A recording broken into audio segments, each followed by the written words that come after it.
আল্লাহ নবী বিশ্ব নবী উম্মতকে কোনোদিন দেখেন নাই, না দেখে এত পরিমাণ মহব্বত করে ফেলেছেন। নবীজি আমার আপনার জন্য সেদিন দাঁড়ায় থাকবে। পুলসিরাত পার হওয়ার পরে এমন অবস্থা হবে, অনেক উম্মতের হাত কেটে পড়ে যাবে, নিচে থাকবে জাহান্নাম।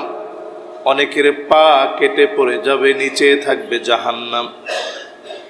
অনেকে দ্বিখণ্ডিত হয়ে যাবে, অনেকের চেহারা আল্লাহ নিচের দিকে দিয়ে দিবেন, পা উপরের দিকে দিয়ে দিবেন। সেই কঠিন উম্মতের বেহাল দশায় নবীজি সাল্লাল্লাহু আলাইহি ওয়াসাল্লাম আল্লাহর কাছে বারবার বলতে থাকবেন, ইয়া রাব্বি সাল্লিম, ইয়া রাব্বি সাল্লিম। ও আমার আল্লাহ, দয়া করে আমার উম্মতদেরকে একটু শান্তি দেন, মেহেরবানি করে উম্মতগুলারে মাফ করে দেন। আল্লাহর নবী বিশ্ব নবী সেদিন আমার আপনার জন্য কাঁদবেন। পুলসিরাতের কিনারায় নবীজি সেদিন কাঁদবেন। নবীজির দোয়ার কারণে উম্মতদেরকে যিনি মাফ করে দিবেন তিনি কে? বারবার নবীজি পেরেশান হয়ে যাবেন উম্মতের জন্য। জান্নাতের সামনে নবীজি গিয়ে দাঁড়াবেন। দরজার মধ্যে যখন নক করবেন, ফেরেশতা পরিচয় পাওয়ার পরে বলবে, লা আফতাহু লিআহাদিন ক্বাবলাক, কারো জন্য জান্নাতের দুয়ার খোলা হয় নাই, নবী আপনার জন্য জান্নাতের দুয়ার খোলা হবে। জান্নাত আপনার জন্য অপেক্ষায় আছে। আল্লাহ নবী জান্নাতের ভিতরে প্রবেশ করবেন। যাওয়া মাত্র নবীজি বলবেন, অন্য সব নবী আগে জান্নাতে যেতে পারবে না, আগে যেমন আমি এসেছি। অন্য কোন নবীর উম্মত আগে জান্নাতে আসতে পারবে না, হাত্তা তাদখুলা উম্মতি, আগে আমার উম্মত গুলা জান্নাতে আসবে, তারপর সব নবীর উম্মতেরা জান্নাতে যাবে। বলেন আল্লাহু আকবার। আল্লাহর জান্নাতের ভিতরে 120টা কাতার হবে। সেই 120টি কাতারের ভিতরে 80 মিন উম্মতি, নবীজি বলছেন আমার উম্মতদেরকে দিয়ে একটা আর দুইটা নয়, 80টি কাতার আল্লাহ পাক পূর্ণ করে দিবেন। সুবহানাল্লাহ। চিন্তা করেন তো দেখি, 120 থেকে যদি 80 চলে যায়, বাকি থাকে কত? ওয়া 40 মিন সাইরিল উমাম, এই পৃথিবীতে যত নবী এসেছে সমস্ত নবী আম্বিয়া আলাইহিমুস সালাম মিলে জান্নাতের মাত্র 40টা কাতার পূর্ণ করবে। একাই আমার নবীর উম্মত দিয়ে 80 কাতার আল্লাহ পূর্ণ করে দিবেন। সুবহানাল্লাহ। সেই কঠিন সময়ে নবীজি আল্লাহ রাব্বুল আলামিনকে বলবে, ইন্নী মুকাসিরু বিকুমুল উমাম। ও আমার আল্লাহ, এত পরিমাণ উম্মত সব আজকে আমার। ইন্নী মুকাসিরু বিকুমুল উমাম, এই সব উম্মত আমার উম্মত, এই সব আমার উম্মত। কত উম্মত নিয়ে আজকে আমি জান্নাতে যাচ্ছি। আজকে আপনার জান্নাত আমার উম্মত দিয়ে ভরপুর হয়ে গেছে। আল্লাহ নবী সেদিন আমাদেরকে নিয়ে প্রশংসা করবেন। নবীজি সেদিন কোন উম্মতদেরকে চিনে উম্মত বলে পরিচয় দিবেন? গুররান মুহাজ্জালিন মিনাল ওয়াদু, যেই উম্মতেরা ওজুর পানি দিয়ে চেহারাকে জকজকে বানিয়েছে, সুন্দর করে ওযু করেছে, নবী দেখেই বলবে এটাই হচ্ছে আমার সে উম্মত। পড়েন আল্লাহু আকবার। এবার আজকে ফজর থেকে চিন্তা করেন, নবীজি সাল্লাল্লাহু আলাইহি সাল্লাম দুনিয়াতে আসলেন আমাদেরকে উম্মত বানানোর জন্যে, মেহনত করলেন উম্মত বানানোর জন্যে। সারাটা জীবন কষ্ট করে গেছেন উম্মত বানানোর জন্য, উম্মত বাড়ানোর জন্য, কিভাবে উম্মত বাড়বে। সারাদিনের পেরেশানি ছিল, দাওয়াতি কাজ কিভাবে ছড়িয়ে পড়বে, খেয়ে না খেয়ে দিনের দাওয়াত দিয়েছে। সে উম্মত হওয়ার সৌভাগ্য যারা আমরা অর্জন করেছি, উম্মত হতে পেরেছি, ধন্য হয়েছি উম্মত হওয়ার মতো সৌভাগ্য নিয়ে। কয়জন আমরা 5 ওয়াক্ত নামাজ সুন্দর করে ওযু করে নামাজ পড়ি। অনেকে ওযু করার সময় দেখবেন তাড়াহুড়া করে, পাটা যে 3 বার করে খিলাল করে দৌত করতে হয়, অনেকে আমরা এখনো জানিই না। ওযু করার শুরুতে যে শুধু বিসমিল্লাহ বলতে হয়, অনেকে আমরা জানি না। ওযু করার পরে আল্লাহুম্মা জাআলনি মিনাত তাওয়াবিন ওয়াজআলনি মিনাল মুতাতাহহিরিন, এই দোয়াটা আমরা অনেকে মুখস্থ করিনি। সুন্দর করে যদি আপনি ওযুটা করে নামাজ পড়েন, এই উম্মতের জন্যই তো নবীজি অপেক্ষায় থাকবেন। আল্লাহর নবী সেদিন আমাদেরকে চিনবেন।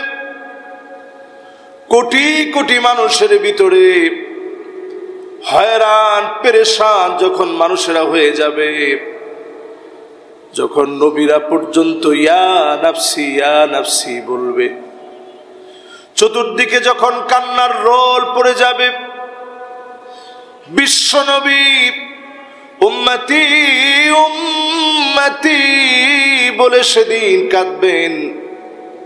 আমার উম্মত বলবে, মাথা নিচের দিকে দিয়ে রাখবেন। আল্লাহ পাক বলবেন ইরফা রাসাক, নবী আপনি আপনার মাথাটা উঠান। সাল তুতাব ইশফা তুশাফা, যাকে মনে চায় শাফাত করেন, যা মনে চায় আল্লাহর কাছে আজকে চান। চাওয়া মাত্র নবীজির চাওয়াগুলা যিনি পূর্ণ করে দিবেন তিনি কে? নবীজি হাদিসের ভিতরে পরিষ্কার বলেছেন, ওয়ালিকুল্লি নাবিয়্যিন দাওয়াতুম মুস্তাজাবা, সব নবীরা দোয়া করলেই আল্লাহ দোয়া কবুল করেন। নবীদের দোয়াই মুস্তাজাবা, যেটা চেয়েছেন আল্লাহ রাব্বুল আলামিন তৎক্ষণাৎ কবুল করেন। নবীদের দোয়াগুলো সব আল্লাহর কাছে কবুল হয়। নবীজি বলছেন ইন্নী ইখতাবাতু দাওয়াতি শাফাআতান লিউম্মতি, আমি নবী বিপদ মুসিবতে পড়ার পরেও আল্লাহর কাছে কিছু চাই নাই, তৎক্ষণাৎ বলি নাই আল্লাহ এটা আমারে দেন। কেন বলি নাই? এই জন্য বলি নাই, আমি জানি আমার উম্মত বড় বিপদে পড়ে যাবে।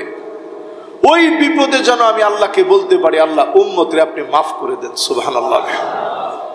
আল্লাহর হাবিব বলেন ফাহিয়া নাইলাতুন ইনশাআল্লাহ, সেদিন আমার উম্মত ফলাফল পেয়ে যাবে।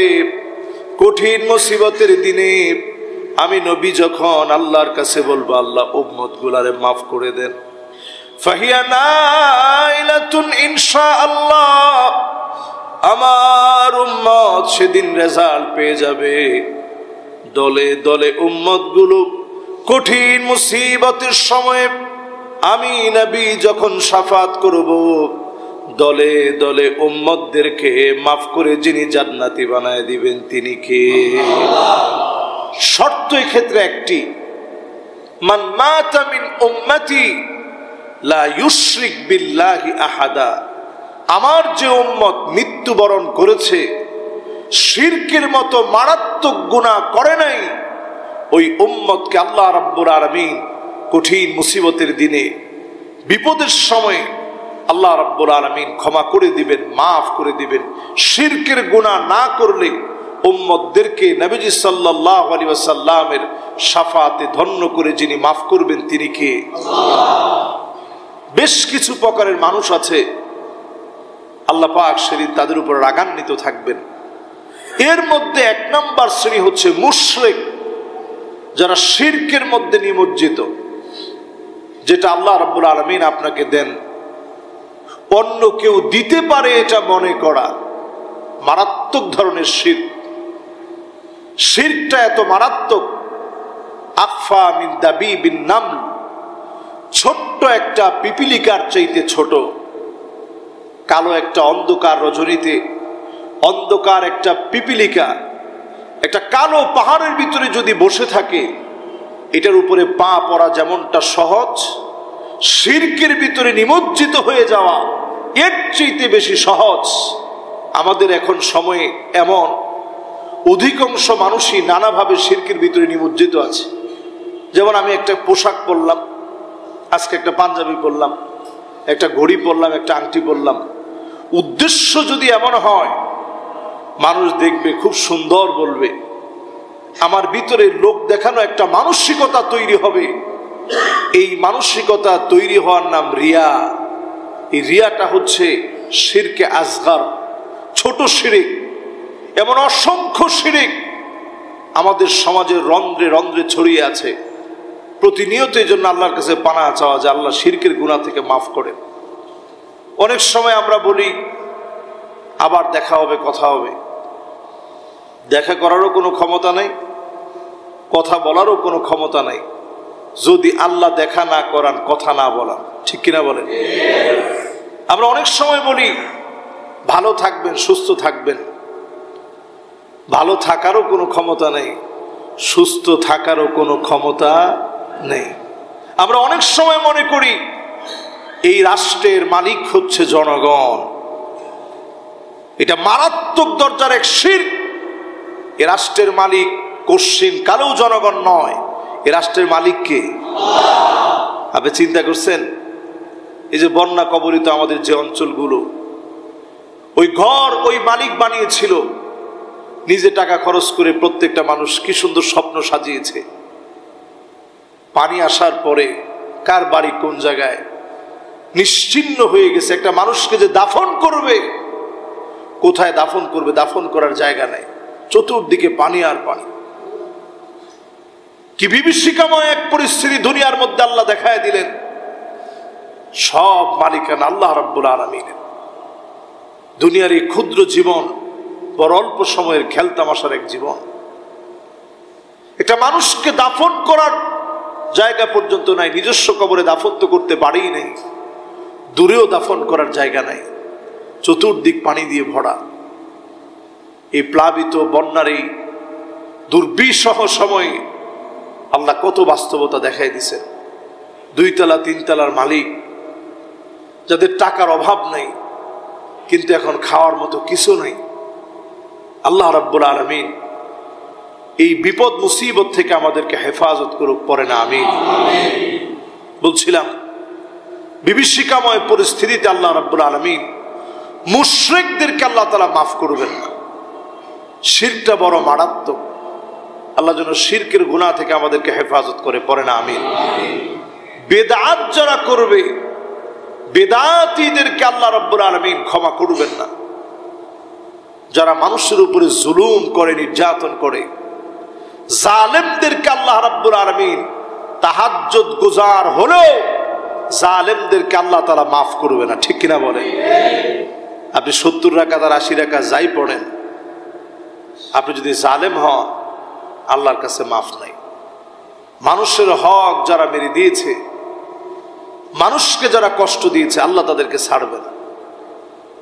ওই মানুষগুলো সেদিন বিপদগ্রস্ত হবে। নিজেদেরকে মুসলিম বলে পরিচয় দেওয়ার পরেও কুল্লু গালিন মারিক, যারা নিরপরাধ মানুষকে জুলুম করেছে, নির্যাতন করেছে, যে লোকটা অপরাধ করে নাই তাকে মামলা দিয়েছে, ঘরের ভিতরে ঘুমায় নাই, বাড়ির মধ্যে ছিল না, তারপরেও যাদেরকে মামলা দেওয়া হয়েছে, ওই লোকগুলাকে নবীজি সেদিন চিনবেও না, শাফাআতও করবে না, নবীজির সঙ্গে তাদের কোনো সম্পর্ক থাকবে না। ঠিক কিনা বলে? এরপর ওই লোকগুলোর সঙ্গে নবীজির কোনো সম্পর্ক সেদিন থাকবে না যে লোকগুলা নবীজির শাফাআতকে অস্বীকার করবে। নবীজির শাফাআতকে যারা অস্বীকার করবে, এদেরও সেদিন নবীজি আপন হবে না। নবীজি আপন হবে আপনি গুনাহগার, গুনাহ করছেন। নবীজি বলছেন শাফাআতি লিআহলিল কাবাইর মিন উম্মতি, আমার উম্মতের বড় বড় গুনাহ করে ফেলছে, ওই লোকটাকে পর্যন্ত আমি নবী শাফাআত করব। শাফাআতের কারণে আল্লাহ পাক তাকেও জান্নাতি বানায় দিবে। জোরে কোন সুবহানাল্লাহ। এই হাদিস শোনার পরে মনের ভিতরে একটা আশা জাগে যে গুনাহ করে যাই, নবীজি তো শাফাআত করবে। আপনি শুধু চিন্তা করেন আমি আপনি প্রতিদিন কি পরিমাণ গুনাহ করতেছি, এবং কবিরা গুনাহ কয়টা হচ্ছে একটু চিন্তা করেন। মিথ্যা বলা ছোট গুনাহ না বড় গুনাহ? সবাই বলেন না, কিন্তু ছোট না বড়?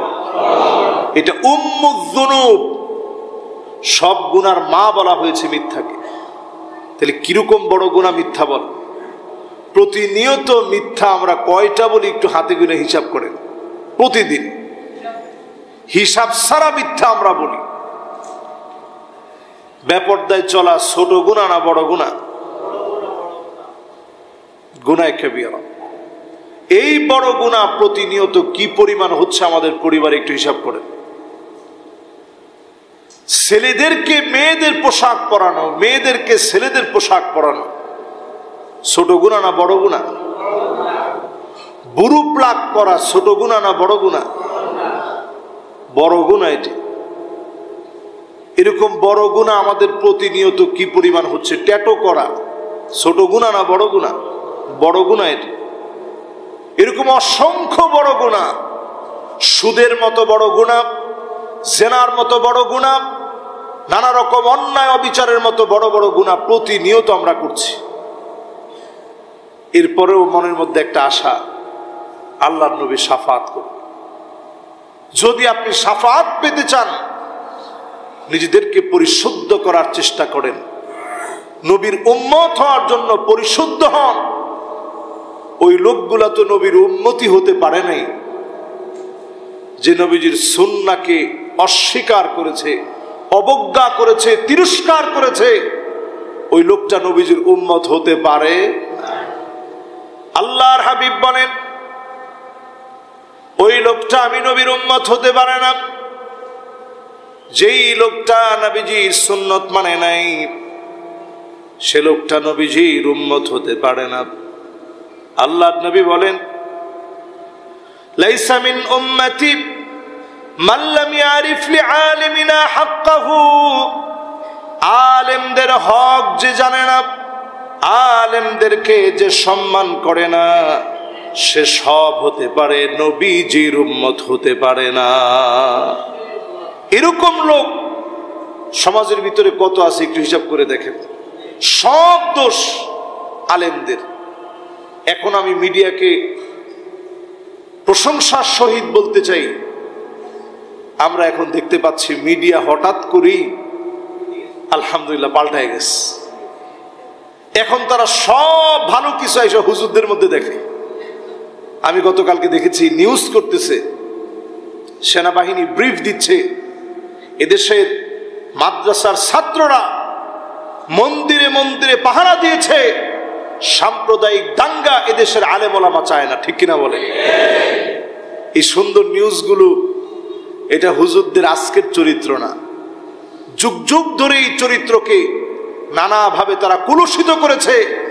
জঙ্গিবাদের তকমা লাগায়া আলেমদেরকে নানাভাবে নানা ট্যাগ লাগায় আলেমদেরকে পিছিয়ে রাখা হয়েছে। ঠিক কিনা বল? এটা নবীর উম্মতের কাজ না। আল্লাহর নবীর উম্মত সে হতে পারে না। মান আতা কাহিনান আও আররাফান ফাসাদ্দাকাহু বিমা ইয়াকুল ফাকাদ কাফারা বিমা উনজিলা আলা মুহাম্মদ সাল্লাল্লাহু আলাইহি ওয়াসাল্লাম।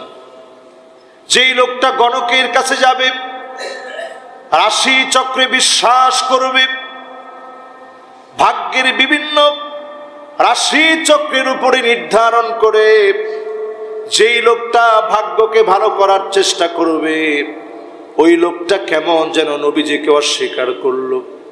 আপনি নিজে যদি মনে মনে মনে করেন আপনি মুমিন, অথচ আপনি যদি ভাগ্যে বিশ্বাস করেন, আপনি মনে করেন রাশি চক্র যেইভাবে চলে ভাগ্য সেইভাবে ঘুরে, ঈমান চলে যাবে, নবীজির উম্মত হতে পারবেন না। আল্লাহর নবীর উম্মত হওয়ার জন্য এই কথা বিশ্বাস করতে হবে, ওয়াল কাদরি খাইরিহি ওয়া শাররিহি মিনাল্লাহি তাআলা। ভাগ্যের ভালো মন্দ যিনি নির্ধারণ করেন তিনি কে? একমাত্র আল্লাহ। আল্লাহ রাব্বুল আলামিন ভাগ্যের ভালো মন্দ সব আল্লাহ তাআলা নির্ধারণ করেন। আল্লাহ তাআলা ভাগ্যের ভালো আর মন্দ সব দেন। পৃথিবীর কেউ আমাকে কিচ্ছু দিতে পারে না, একমাত্র যিনি দিতে পারেন তিনি কে? এই বিশ্বাসগুলো আমাদের ভিতরে, এই রবিউল আউয়ালের দাবি। আমরা রবিউল আউয়াল আসলেই দেখি কত লোক কত রকম কত কিছু করে। এই রবিউল আউয়াল আসার পরে আপনি সিদ্ধান্ত নেন, নবীজির জীবনী থেকে জানার চেষ্টা করব, নবীজি কার সাথে কেমন ব্যবহার করতেন জানার চেষ্টা করব, একটু মানার চেষ্টা করব নবীজির আচরণ কেমন ছিল, মেহমানদের সঙ্গে কেমন আচরণ করতেন, আগন্তুকদের সঙ্গে কেমন আচরণ করতেন, ইসলাম গ্রহণের জন্য যারা আসতেন তাদের সঙ্গে কেমন আচরণ করতেন, ছোট বাচ্চাদের সঙ্গে কেমন আচরণ করতেন, স্ত্রীদের সঙ্গে কেমন আচরণ করতেন। একটা একটা করে প্রতিদিন পড়ার চেষ্টা করেন।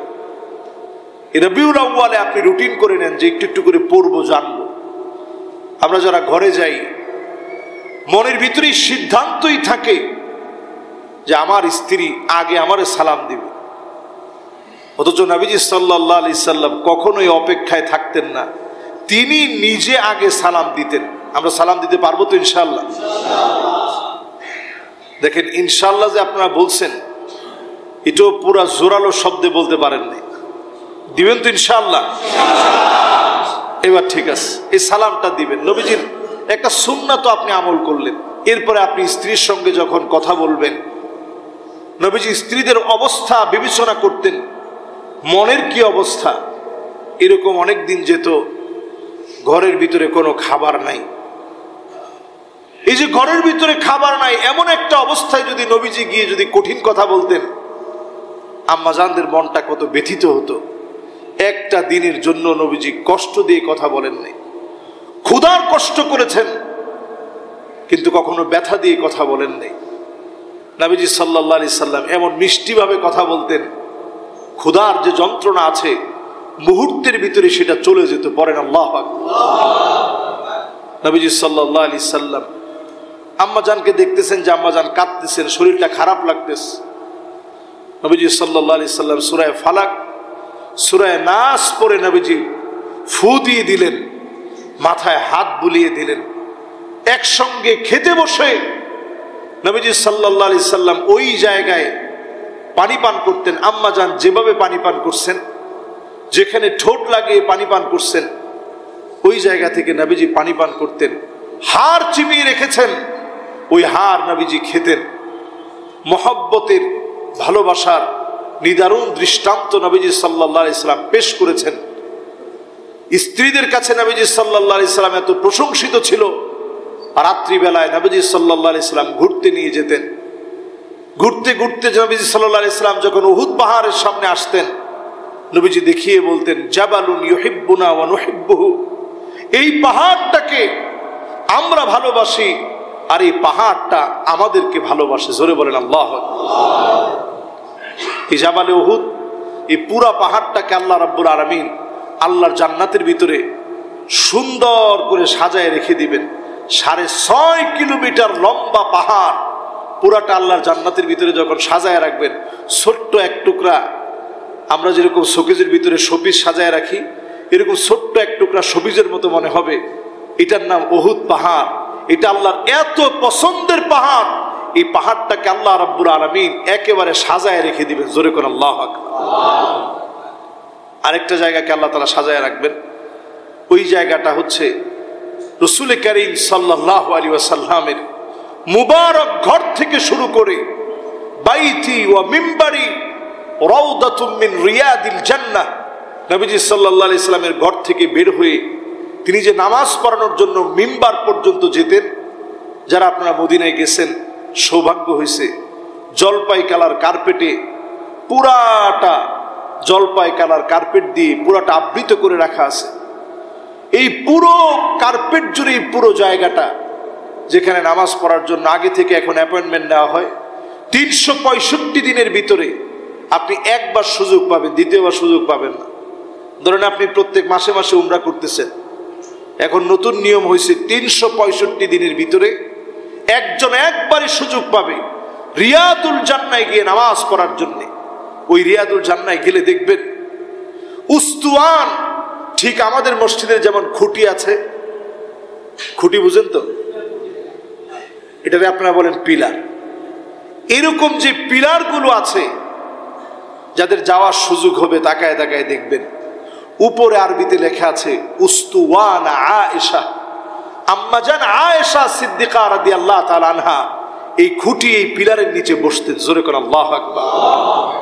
রাসূল সাল্লাল্লাহু আলাইহি সাল্লামের একেবারে মোবারক ঘরের সামনেই লেখা আছে উস্তুওয়ানা উফত উফুদ। প্রতিনিধি দলরা যখন নবীজির কাছে আসতো, ওনারা এই জায়গাতে বসতেন। রাসূল এই জায়গায় বসেই প্রতিনিধি দলের সঙ্গে কথা বলতেন। যতবার আমি এই মুবারক জায়গায় গিয়েছি, আমার কাছে মনে হয়েছে কোন জায়গায় না জানি রাসূলের পাটা পড়েছে, কোন জায়গায় না জানি রাসূলের পা পড়েছে। এই মুবারক জায়গাটা এত বরকতপূর্ণ। তিনজন সাহাবী যুদ্ধে যেতে পারে নাই, তাবুকের যুদ্ধে যেতে পারে নাই। সেই সাহাবাই কেরাম নিজেদেরকে পিলারের মধ্যে বেঁধে ফেলছে, আল্লাহ মাফ না করা পর্যন্ত এখান থেকে আর যাব না। জোরে কোন আল্লাহু আকবার। আল্লাহ আয়াত নাজিল করে তাদেরকে মাফ করে দিয়েছেন। এই পিলারগুলো ওইখানে। বলার উদ্দেশ্য হচ্ছে নবীজি সাল্লাল্লাহু আলাইহি ওয়াসাল্লাম আমাদের জন্য যা রেখে গেছেন, সব উম্মতদেরকে ভালোবেসে নবীজি সাল্লাল্লাহু আলাইহি সাল্লাম দিয়ে গিয়েছেন। কিছু নিয়ে যান নাই, সব দিয়ে গেছেন। একটা দিনার দিরহাম অবশিষ্ট রেখে যান নাই, শুধু এলেম দিয়ে গেছেন। নবীজি বলছেন ফামান আখাযাহু আখাযা বিহাযযিন ওয়াফির। এই জ্ঞান আর এই এলেম যারা গ্রহণ করবে, নবীজির রেখে যাওয়া সম্পদ থেকে বড় সম্পদ তারা অর্জন করলো। জোরে কোন আল্লাহু আকবার। নবীজি সাল্লাল্লাহু আলাইহি সাল্লামের রেখে যাওয়া সে জ্ঞান, সে ইলম আমাদের জীবনে যেন আল্লাহ তাআলা অর্জন করার, বাস্তবায়ন করার তৌফিক যেন আল্লাহ দান করেন। পড়েন আমিন। রবিউল আউয়াল জুড়ে সিরাত পড়ুন, সিরাত জানুন। রাসূলুল্লাহ সাল্লাল্লাহু আলাইহি সাল্লামের জীবনের বিভিন্ন দিকগুলো এই সময়ে পড়ার চেষ্টা করেন। আল্লাহ যেন আমাদেরকে তৌফিক দান করেন। পড়েন আমিন। আলোর পথে 24 24 ঘন্টা শুধু ইসলাম প্রচার।